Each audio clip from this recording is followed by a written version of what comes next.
Before we jump into today's episode, did you know we're on Patreon? Help support the show, get early access to info about the show. Maybe we'll even give you a shout out on this show. It's $5 a month to join our Patreon. We'd really appreciate you helping us out. Or if that's too much for you, feel free to look into our show notes and buy us a coffee. Or a beer. Help support. We're likely going to buy beer with it. Help support us continuing to create this very exciting, very fun content. And while you're at it, rate us. What happens when a group of high school students in Tennessee begin investigating a possible serial killer? They make a podcast about it, of course. We're recapping the 2024 podcast Murder 101 on this episode of So Much Crime, So Little Time.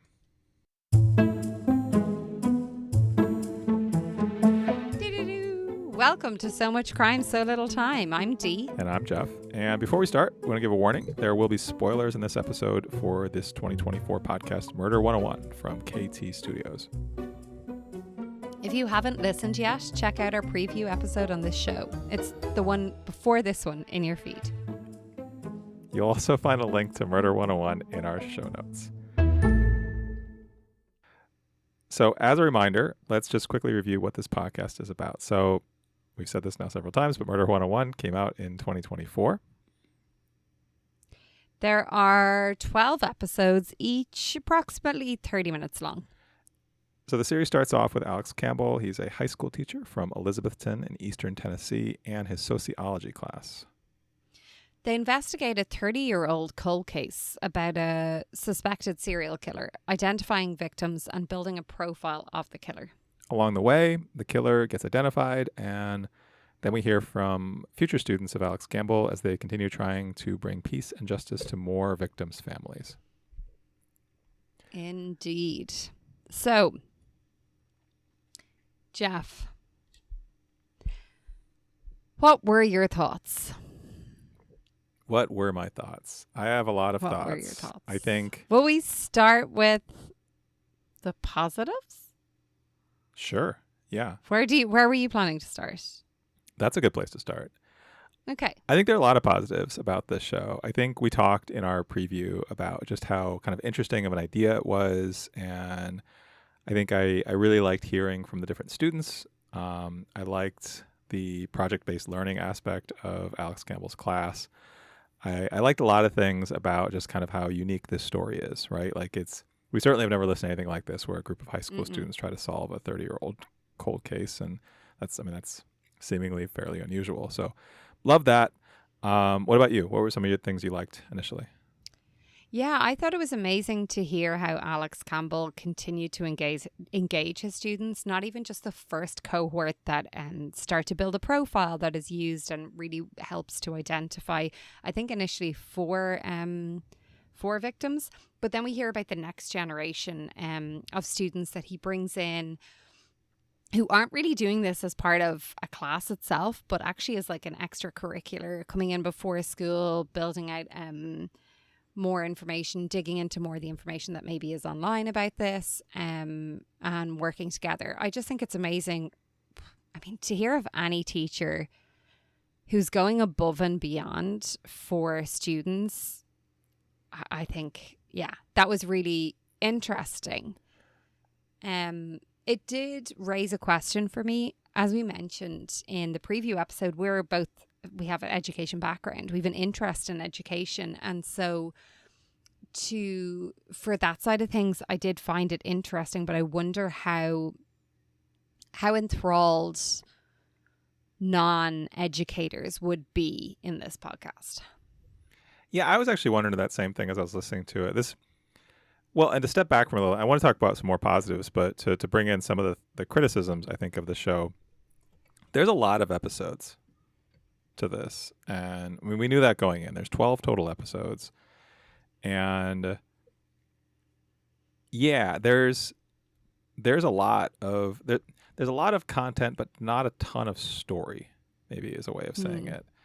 So like specifically the main kind of focus of this sociology class, figuring out which cases are connected, identifying 4 victims, and then figuring out who did it.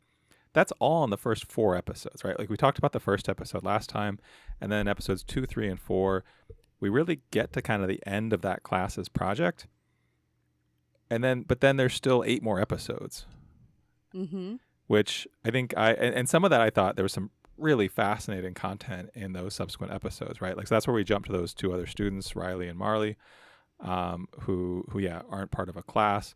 We also get all of this stuff with Linda, which I definitely want to spend some time talking about. So Linda is the victim of the serial killer who survived, right? Like she is the one person who basically led to his arrest and eventual death in jail. Well, she didn't lead to his death, but that's where he died. But yeah, it's almost like there's like maybe could have been 2 different seasons of this. What do you think about that? I have feelings. What are your feelings, Dee? I feel like from maybe episode 6, it felt like we were getting the uncut version of the series. There was so much additional information, lots of long-winded chats, lots of updates. Coming back to Alex, who's talking to this new generation of students, these 2 girls, Riley and Marley. Riley and Marley. Yeah. For me, it lost its way and kind of lost its focus.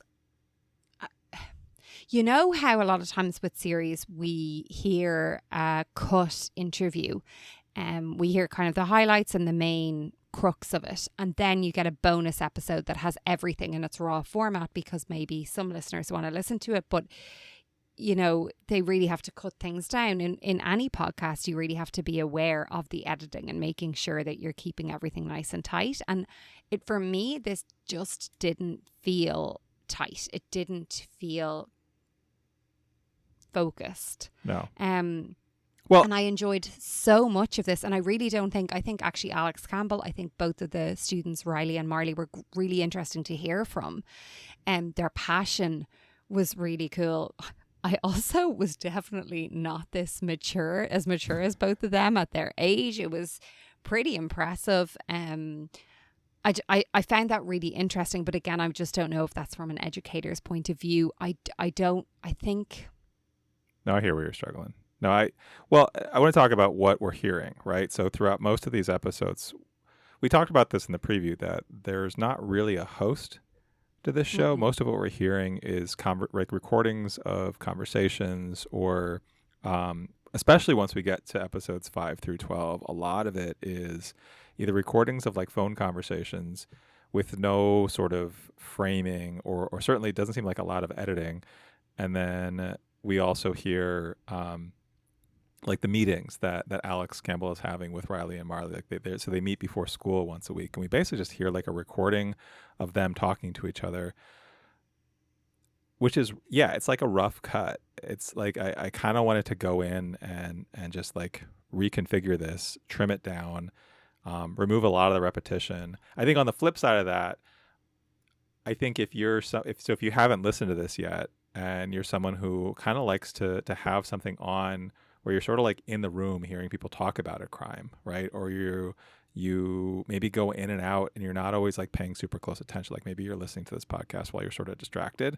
This does a good job of repeating a lot of things. For me, as I was kind of going through it, really kind of focused on what I was listening to, that was kind of annoying, right? Like I found myself skipping through the first several minutes of each episode because like, well, it's just saying the same thing every time. And we're getting a lot of, even within the conversations we're hearing, there's a lot of things that are told over and over again. Yeah, I agree. Maybe that's going back to like the repetition of classes in general, because with repeated information, you are embedding it each time even further. I don't know. I totally agree. It just felt... Do you know what? What's interesting is it was repeated so much that it made me lose focus. I really found it hard to retain what an episode was about. I'd finish an episode and have questions like, what were they even discussing there? Like, what did I not know in the last episode that I now know? I found that hard, and I don't often feel like that because I'm usually so engaged in the podcast itself, and I really didn't feel like that for episode 1. and for a lot of the first maybe 4 episodes. But then it definitely teetered off for me. Did you ever see the movie Election No. with Reese Witherspoon? And it's one of Reese Witherspoon's like breakout roles. And I do like her. she's fantastic in this movie. She's the star, and Matthew Broderick is in it. So Matthew Broderick plays a high school history teacher, and Reese Witherspoon is a high school student named Tracy Flick.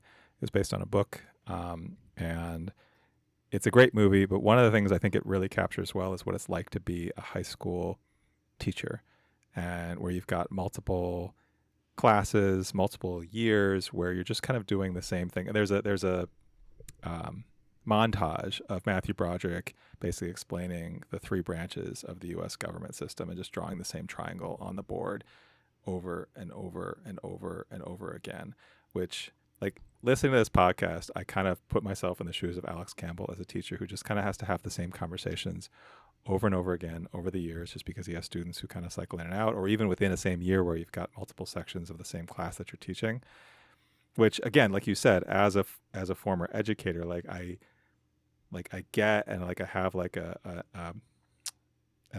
empathy for, I guess. I'm not sure it's the most compelling way to present the story. Yeah, I totally agree with that. I feel like the spreading out and the repetition, it took away from the clarity of the content of what they were trying to tell us, but it also took away, how compelling it was to hear. Like, even that last episode, the updates, can you explain this to me? Because we were getting updates and it was like all this excitement about these things we're hearing about, but it didn't really feel relevant to the case. It was about one victim and how that victim had an interesting story related to her criminal background, etc., etc. But I don't know. Yeah, it felt like it was, I don't know. No, I agree. So we're not going to go episode by episode through this, because I don't think that's a good use of our discussion time here. But really, episode 10 is the end of the story about the 2 girls, Riley and Marley. They give their press conference, and then it kind of leaves us a little bit hanging, like there's going to be something else to come. But then episode 11 is really just an ad for the XQ Institute, which is... I fell asleep. Yeah, that's like a 100% skippable episode of this. But then episode 12 is called An Update, and it's mostly just Alex on the phone talking about these theoretical like updates, but there's really no substance. Like, it's such a weird ending to this series. Yeah, and this is what this is what I kind of mean with the uncut, unstructured, not focused. If someone was interested in hearing how I would restructure the podcast, I might have some ideas. But I just feel like, okay, even the intro, the intro with the snippets from the whole series. Yeah. Percentage-wise, how much of that is actually based on the first episode? Maybe the second episode. Like 80%? Yeah. Yeah. So if that's the best part, don't drag it out. Like, dragging things out isn't good. It's not good to give all of the information. It's good to let people like leave wanting. Like, even in the case of, I think it was the last Pong Su, and I also think this happened in Blind Plea, where an interview was condensed and cut, really cut down for the actual episode, and then listeners said that they wanted to hear more about it and had more questions, and so the bonus episode was brought out with the kind of raw, uncut version. That's great. Do that. Yeah, but you gotta cut something. No, this was all bonus episodes as regular episodes. You're right. It was, but it lost any, like, then I'm trying to figure out as I'm listening to this, what is important here? No, I think you're right. I think episodes 1 through 4 are an arc, right? Like, this is that sociology class investigating, connecting these Jane Does, identifying, like, building the profile of the killer. A lot of that is actually in episode 1. And that's a complete arc. And that could be the whole show. Episodes 5 through, I guess, 10, but like there's kind of mini arcs in here, but this is where it really starts, I think, lose its cohesiveness. Specifically, like episodes 6 through 8, so 6, 7, and 8 are the ones where we get the interviews with Linda, so the victim who survived. And she is such a fascinating person, right? Like, Fascinating. I think this, like, hearing her talk, hearing even just like her arc from the first time we hear her, where she seems very nervous, very kind of skittish to be on the phone, to be talking about this. It's uncomfortable. I think I found it uncomfortable to hear Alex kind of talking in his very like teachery, positive. Some of it's just like, I think, his accent, and just like he just comes off as very like gregarious and friendly, but also like he seems so like happy. Whereas, he's talking about clearly far and away the worst thing that ever happened in her life, right? Like, she was almost murdered by a serial killer and left for dead on the side of the road. And she only survived by stumbling naked and blind onto a highway. And it's a miracle she didn't get killed, there by a car. But then you hear her sort of like evolve and get more comfortable and go into her story. Like episode 7, really, she just tells the story of that night, of what happened to her, which is like, I was just so captivated by that, right? Like, that was to hear basically how this serial killer would lure his victims. So he primarily preyed on prostitutes, and it's him and his brother, which was an element that we didn't know before, right? Mm-mm. And we still are left with questions about the brother. Yeah, I kept waiting for that to come back. What happened to his brother? Where is he?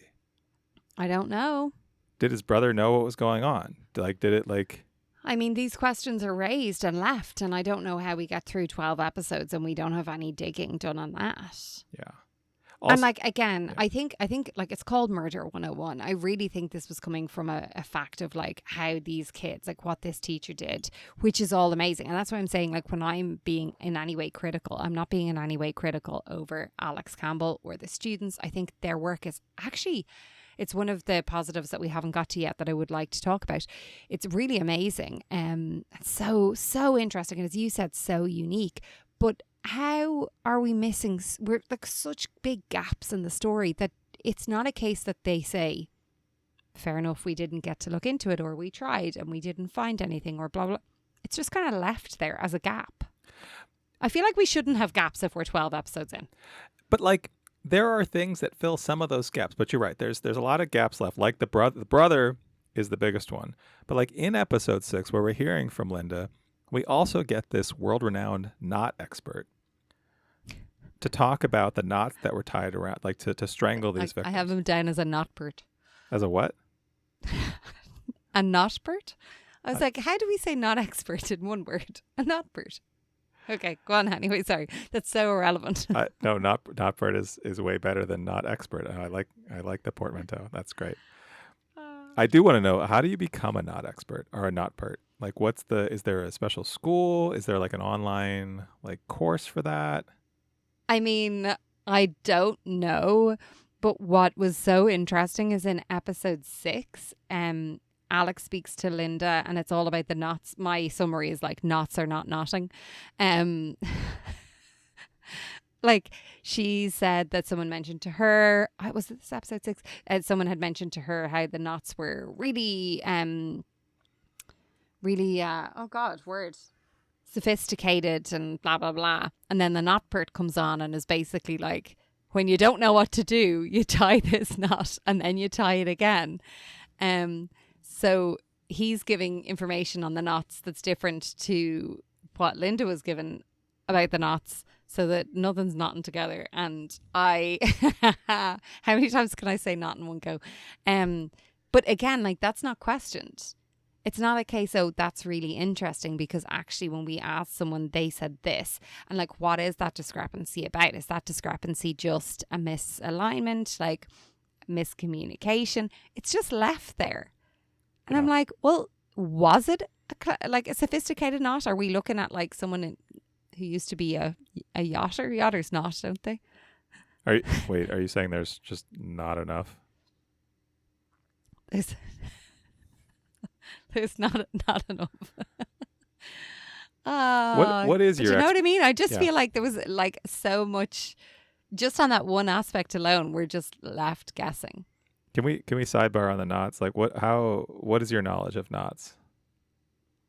I do not have knowledge of knots.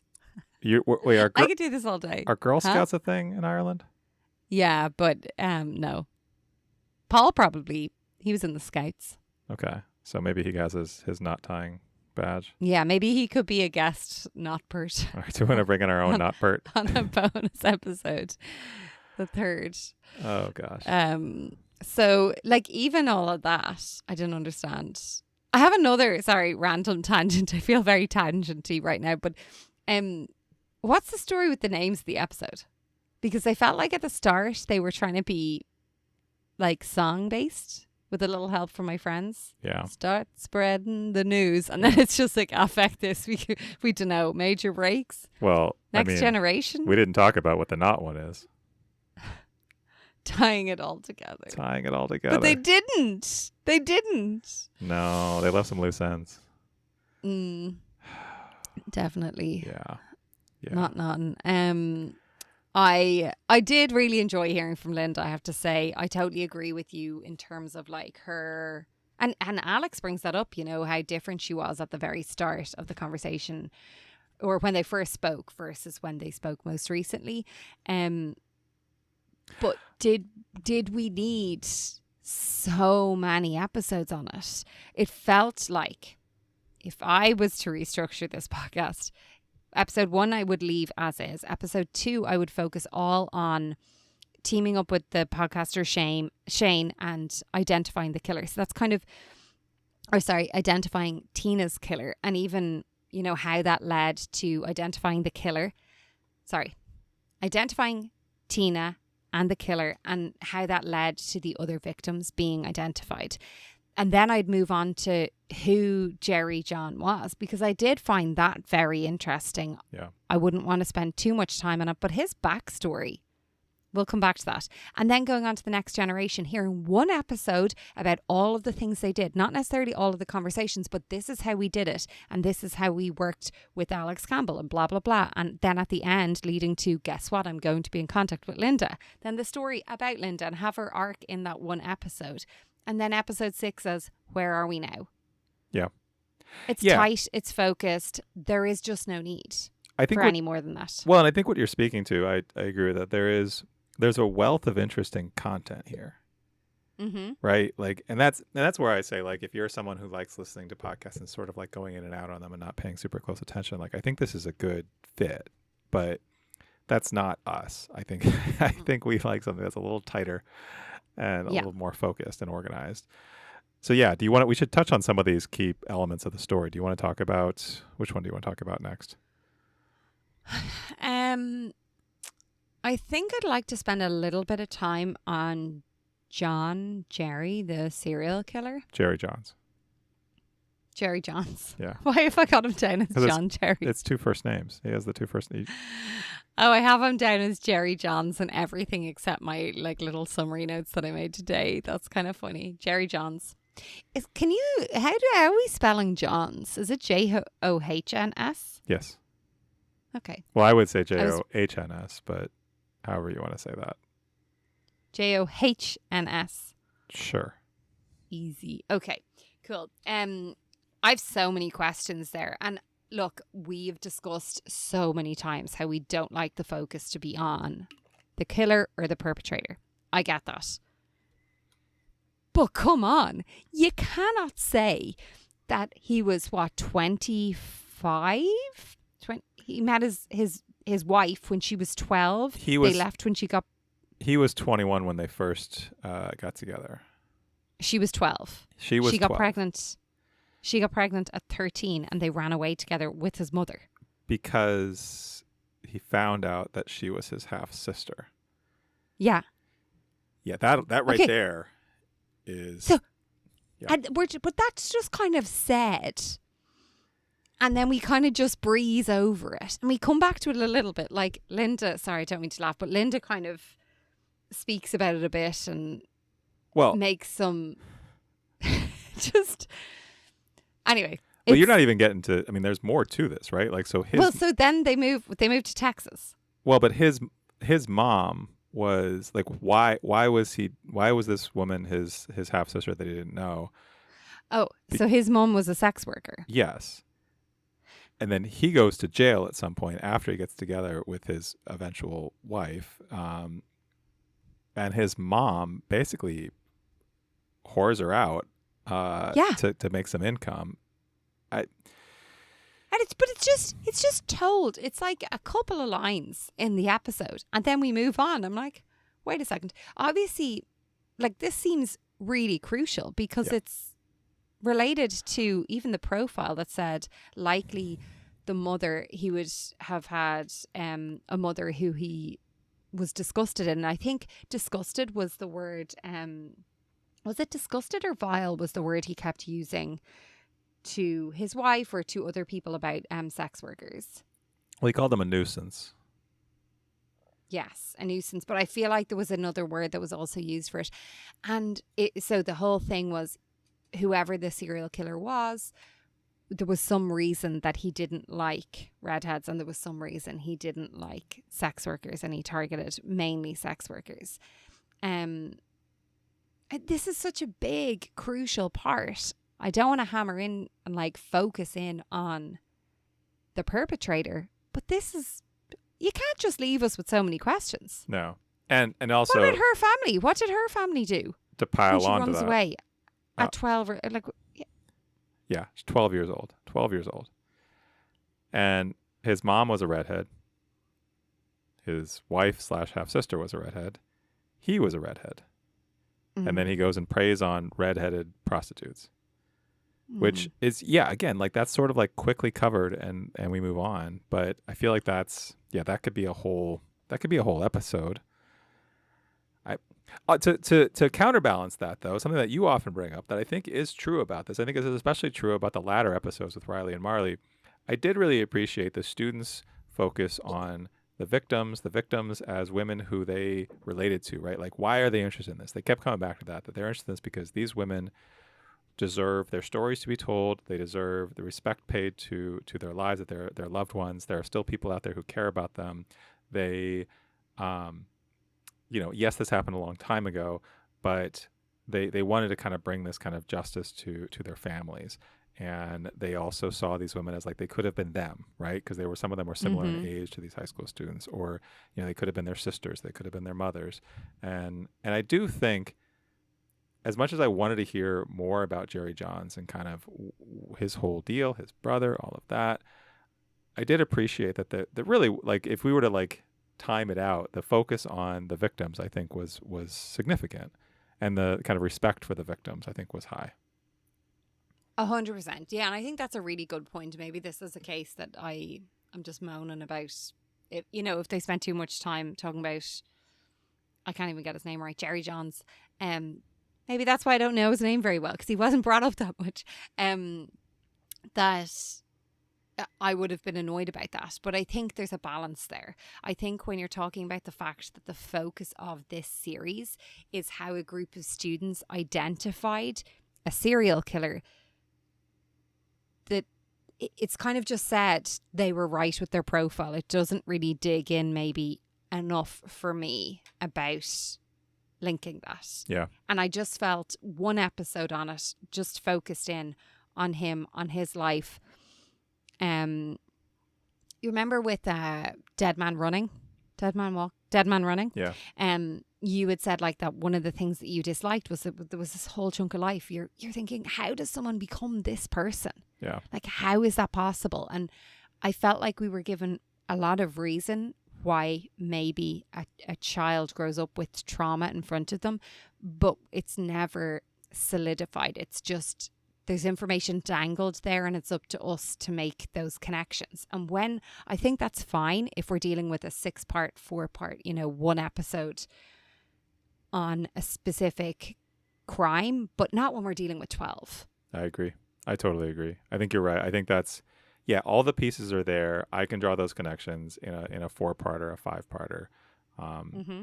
But over 12, especially when one of those 12 is basically just an ad. That bothered me. Yeah, I totally agree.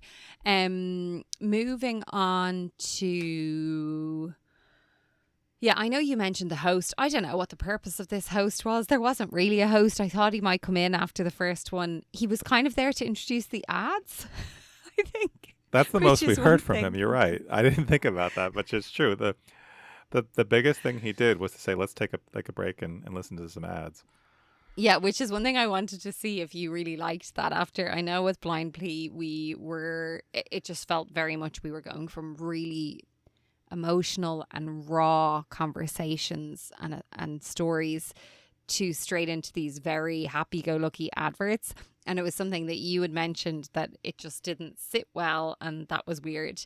But for this, they like rang the bell, Yeah. and you knew that the ad was coming. And I have to say, I really liked it. But again, I don't know. Is that just the teacher in me?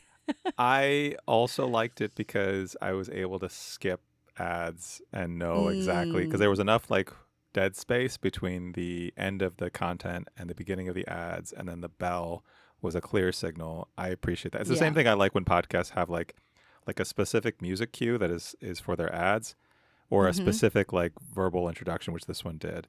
I appreciate that. It makes skipping the ads that much easier. I'd say advertisers don't love that though. But so yeah, no, I thought that was interesting. That is a funny. Yeah, you're right. It's probably not one of the go on. probably not the advertiser's favorite thing, but that's what I No. mean. Everybody does it, right? Like if you have your hands free, you're gonna skip those ads. Yeah, exactly. This is, as a side note, this is what I hate when I'm like prepping chicken, like I'm cooking dinner and like my hands are dirty and I don't have a way to skip the ads. Like I feel like it's some form of torture. That's like, I don't have a hand. I can't hit the button. Yeah, that is really annoying. That maybe happened to me a few hours ago as I was prepping some chicken. It's raw, like the chicken. I don't want raw chicken on my buttons. I don't need that. Nobody needs that in their life, to be fair. So anyway, the other thing I had to bring up to you that I want to know if you noticed it. I get that we're Murder 101. It's very focused on the students, etc.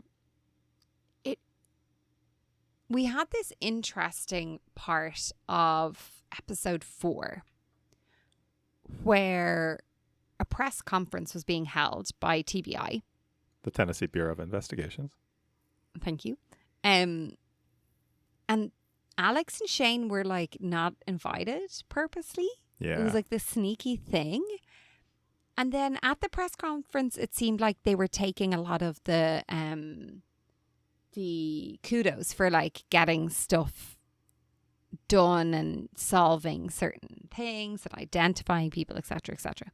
And there was no gratitude to the work that Alex and Shane and the class, the students, etc. had done. Yeah, the TBI kind of took credit for solving the case. So that's given to us, right? That's told to us. We hear that. But then we don't hear anything how frustrating that was. We don't hear, like we hear how annoying it was and how they got in and how blah, blah, blah, but we don't hear how frustrating that was for them. We also don't hear any sign of we've reached out to the TBI to try and hear their side of things. Not necessarily why aren't you showing us gratitude, but can you give us an insight into, do you feel, sorry, I'm trying to get my thoughts in gear. I'm trying to remember the podcast that we were reviewing. Oh, it was the Karen Stitt case where they used retired group of women who were into genealogy. Yeah. And they basically started working with Sunnyvale Police Department to help solve the case, to help use genealogy to not solve the case, but help to narrow down the potential perpetrators or murderers in that case. And I said at that stage, it raised a few questions for me about how ethical this is, like how often this could be an issue when it goes to court, like could this be an issue, etc. So I'm just intrigued to hear if that's the case, if they say, is it a case that they're embarrassed that a group of teenagers could do work and solve this? Is it a case that they just feel like it's crossing boundaries and they don't want to be flooded with different teachers around the area or around the country coming to people and saying like, we've done this investigation, we've done that, which I totally understand, I totally respect, but there was no question brought in this podcast about that. And I found that interesting. Did you have any thoughts on that? I wondered the same thing. It seemed like there was some conflict there, and it wasn't really explored. And yeah, I mean, it's one of those sort of gaps in the story, despite it being 12 episodes long. It was one of those things that I was curious. I was curious about that relationship because they certainly talk to a handful of people either in or related to law enforcement or like district attorney or former district attorney or assistant district, someone in the DA's office or formerly in the DA's office. So like they had these experts, but they were always sort of on the margins. And like, yeah, what is their relationship with the Tennessee Bureau of Investigations, and what, like, is there actual friction there? So one of the things we haven't talked about yet. So this podcast, as of maybe sometime in June or July of 2024, got sold as a movie. So there's going to be a movie about this, and I'm kind of curious to see, like, are the police department or the TBI, are they going to be villains in this? Like, are they going to be antagonists? In like are That's they? a really interesting question. Yeah, like, are they sort of standing in the way or not giving like credit to the students' work? I'm curious how that'll be portrayed in the movie. Yeah. Can we review the movie? Sure. Yeah. I'm excited. It's really interesting. I'll definitely be intrigued to see how the police come across in that. I feel like we've seen previously when people within stories that are being discussed or cases that are being discussed aren't available or aren't interested in speaking out. We've seen that time and time again. I just feel like other podcasts have dealt with that better. Yeah. Even saying, we understand that they don't want to talk to us and we've reached out. But yeah, we have these people on the sideline. We've asked them, is there a reason you could think of that maybe the TBI don't want to speak to us? Is there a reason why you think the TBI might not want to, might not want to engage with this or publicly show gratitude for the work that we've done? I think there's plenty of reasons and pretty valid reasons. Like, it's okay for them to say, we don't want to endorse this. This doesn't make us feel comfortable. That's totally okay. But I just don't think the podcast deals with it that well. I agree. Yeah. I'm getting very ranty. A little bit ranty. Yeah. I feel like you came in kind of hot on this, and that has continued. On the whole podcast? Mm-hmm. Yeah. Would you disagree with that? I don't know. I need to pull back. You have to interrupt me more. You need to loosen up that knot. Not. Okay. Don't get tongue-tied.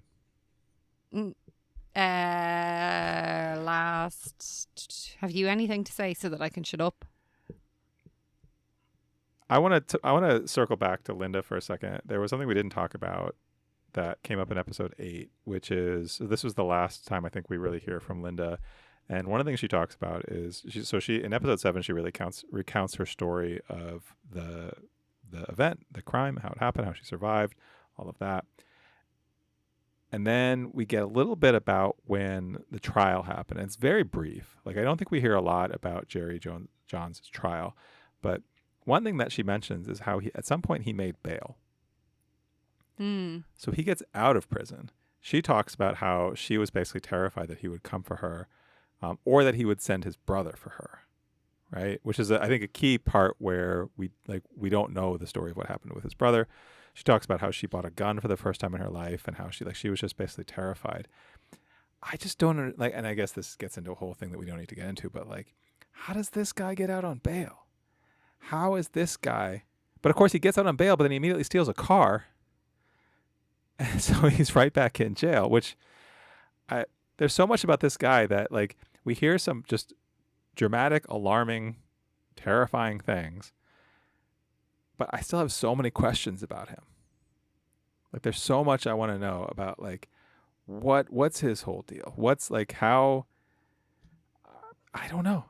Like I'm sort of mystified by this. Mm. But that jumped out at me. It's like, what world do we live in where this guy gets out on bail? And maybe it's because it does sound like they knew he was suspected of all these other murders, although I know the judge made a point of not getting that all tied up in the specific Linda case because he didn't want it to get basically thrown out on appeal or something like that, or get too muddied, which I get. That's fine. But they knew he was associated with at least some of these other murders. And still, like, he got out of prison for a bit. I mean, we see this time and time again. We saw it with Pam when they would put her into prison. We saw it with Devon Gray when they wouldn't let her out, even though she was clearly not a threat to anyone except the person that she had killed. We see it time and time again where the justice system is just so confusing. Yeah, that never gets normal to me. I mean, no. Yeah. All right. One last frustration I have for you.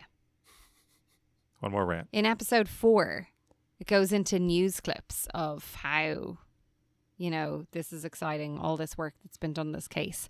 And one of the media outlets reads a snippet basically saying how this particular victim was kidnapped and raped or whatever and murdered.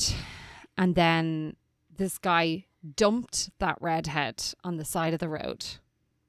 That's the phrase that is used. Yeah. Dumped that redhead. And that really annoyed me. I know that's nothing to do with this podcast. It a little bit annoyed me that it was even phrased like that. At least if it was going to be phrased like that, I'd like someone to say, this is how the media were dealing with it. Because that's not okay. Yeah. No, we hear that. I mean, I think that there's glimmers of that throughout this. And to your point, like, this is sometimes them replaying clips that aren't from this podcast, right? Like, there's a news clip that is included. But as much as I think the podcast takes pains and these students take pains to be respectful of these women as humans, right? As the real people that they were. Yeah. Sometimes it is treated very flippantly. Really flippantly. Yeah. Dump that redhead. That really annoyed me. Anything else really annoy you? About this podcast or life in general? Because I could go on and on and on. Yeah, either way. Wherever you want to go. No, I think we've discussed it all. As I said, I do want to reiterate that I think Alex deserves lots of medals and a raise, and he just... I'm just always so amazed at a teacher who has the energy that he seems to have to give to students and to really focus in on making them better people and really engaged in whatever they're learning about. I've no doubt that the students involved in this, particularly Riley and Marley, are going to go really far in life. Which is great. I thought that was really interesting. And so any of the criticisms I have really aren't about them. It's more about like the format of the podcast itself. Yeah, which presumably they had nothing to do with, right? Like this is more about the construction, the editing, than about Alex or his students. Yeah. And I think it's sad. I think my initial reaction was, I'm so excited. I wasn't sure how I felt that this could last for 12 episodes, but I was really excited after episode 1 to dive into this. And I just think it's a bit sad to say that this was a no for me. I might, if someone was interested in listening, I might ask them to listen to, maybe 3-4 episodes. Yeah. I would agree. I think through episode 4, it's a compelling story. I do think there's a lot of interesting, fascinating things with the Linda conversations. I wish it was more kind of tightly edited, but that to me stood out, and that's something I'll probably be thinking about for a while. It's just hearing from this woman and what she went through. I thought was captivating, and then certainly those last couple of episodes just sort of didn't need to be there. I didn't think we got anything of substance from them. Yep, agreed.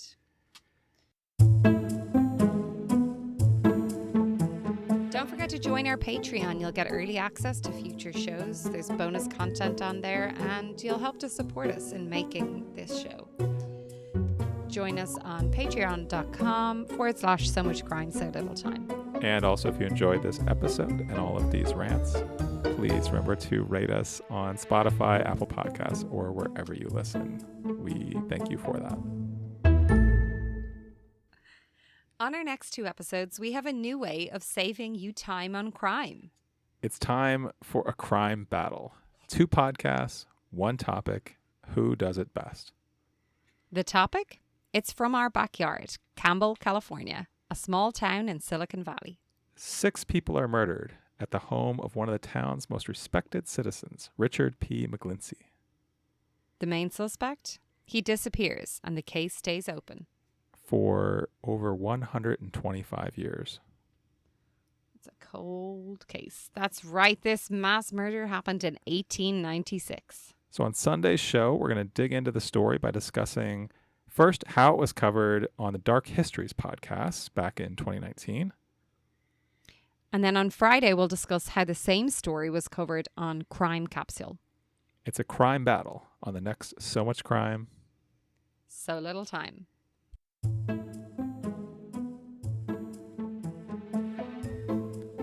So Much Crime, So Little Time is a production of Mind Glove Media. The executive producer is Paxton Caloriso. Our associate producer is Blythe Ty. Our theme music was composed by Vyacheslav Starostin. If you haven't done it yet, please subscribe to this show on your podcast app. And don't forget to give us a 5-star rating and a review. Even better, tell your friends. To join the discussion, look for us on social media. Check out the show notes for all the links. Thanks for listening.